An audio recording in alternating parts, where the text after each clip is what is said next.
I'll answer part of it. So for me, if I'm talking to another medical professional, I'll use a couple of buzzwords. One is integrative medicine. So I will tell people that I come to mental health with an integrative medicine approach, or functional medicine, or lifestyle medicine. Those are sort of the three buzzwords I use. Many of the people that I work with, or professionals that I'm around, know those buzzwords, and they go, oh, that's what you're doing.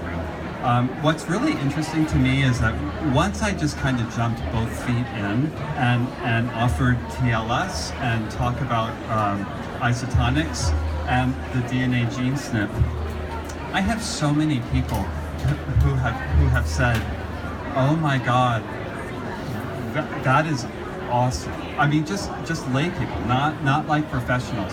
Because they've said that I was in Ohio teaching a mindfulness retreat, and this couple said to me, why aren't you local? Like if we were looking for mental health, this is the type of thing we'd be looking for. So for me, I do a lot of presentations. So I've been going around to school districts because I'm a play therapist and I work with children. And I go and do trainings and staff development.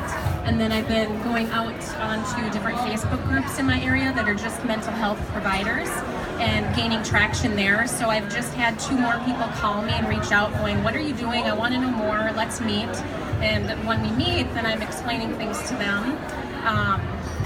Just like what Jonathan was saying in those terms and that language. Sometimes when I'm out talking to people, it's interesting the reaction, because when I say, we've been healing people just with lifestyle changes and they don't have their symptoms, they're getting their diagnoses changed, removed, and people look at me that have been trained very traditionally from the past and think I'm crazy, and they go, there's no cure for that. And I said, didn't say there was a cure, it's a lifestyle. And so it's definitely this paradigm, mental health paradigm shift is one of my hashtags, because it is something that we have to change and put our thinking around the whole body. And as Jonathan mentioned, the next movement now is for people to realize that it is a whole body. Our head isn't separate.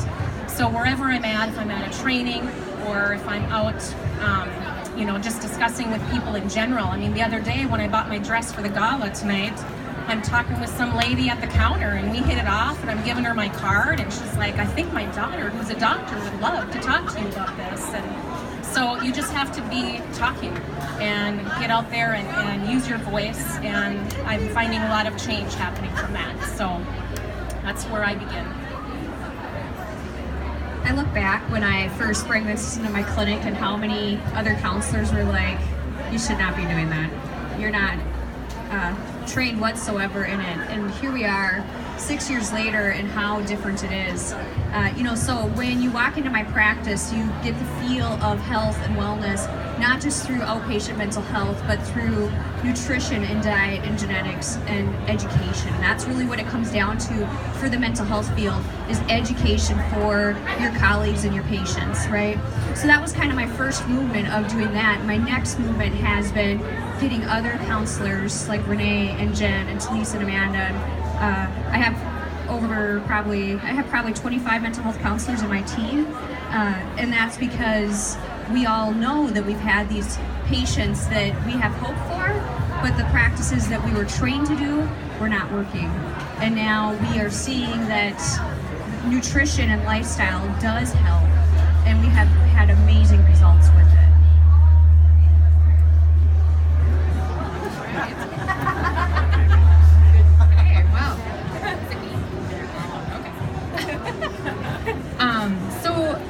With my story, I was one of those that was a little scared, because this is not only when you're involved in a paradigm shift within a career move, and you're a brand new counselor. Like, I was 2 years into being a counselor when I heard what Val was doing, and I was just like, yes, like, that's amazing. Because to me, being a counselor it's not just my job, it's my heart. Like, we put our heart and soul into this job, and my first ethical code is to do no harm. And so for me, this was a no-brainer. And I feel like a lot of counselors that go into this field, that's the no-brainer to them, is that it is not doing them any harm by teaching children how to eat healthy, teaching parents how to be empowered to understand symptoms that are happening in their children's body and to understand what's going on, that it's not that they're being a bad parent, it's that food reacts differently to different people. And once they can understand that shift, like, parents will drive, I mean, they drive 90 minutes to come see me every single week because of what we offer. And there's other counselors that they could go to that are very conventional. I also had my supervisor, when I was getting licensed, call me into the board because she was so against this. She was like, you have no right to talk about nutrition to children or to families. And I say this because she called me into the board, and the board says, we know what they're doing, and that's where the industry is going. So she is not out of her ethical practice. And to me, that was so reassuring. Scary as hell. But I mean, I was like, oh my gosh, am I going to lose my license here? But it was reassuring to me that they already knew, because they knew what Val was doing. And now you see it in the trainings that we get through our own system. Everybody's looking for non-medication options out there. Everybody. And the people who aren't on that shift, they're going to be left behind, because that's what the people want. People are sick of their kids taking all these medicines, and they want it to stop. And that's why they'll drive hours to find those counselors who are holistic counselors now, or alternative, or integrative. You know, I mean, they had somebody that was going to drive 3 hours just to come see Val because they couldn't find. We are kind of few in between in North Dakota already, but then it's growing. You know, especially when it comes to the new paradigm shift. So, and I think the training in itself, I've gone to some of the non-medication trainings that counselors, you know, have. I feel like NutriMetrics is so far ahead of the curve. You almost kind of have to be like, you take it with a grain of salt with what you get in the field, because they're still kind of behind. Versus the stuff we get from Dr. D, I mean, she teaches you about the body. And so you're just learning what's going on with the body, and this to me is just science.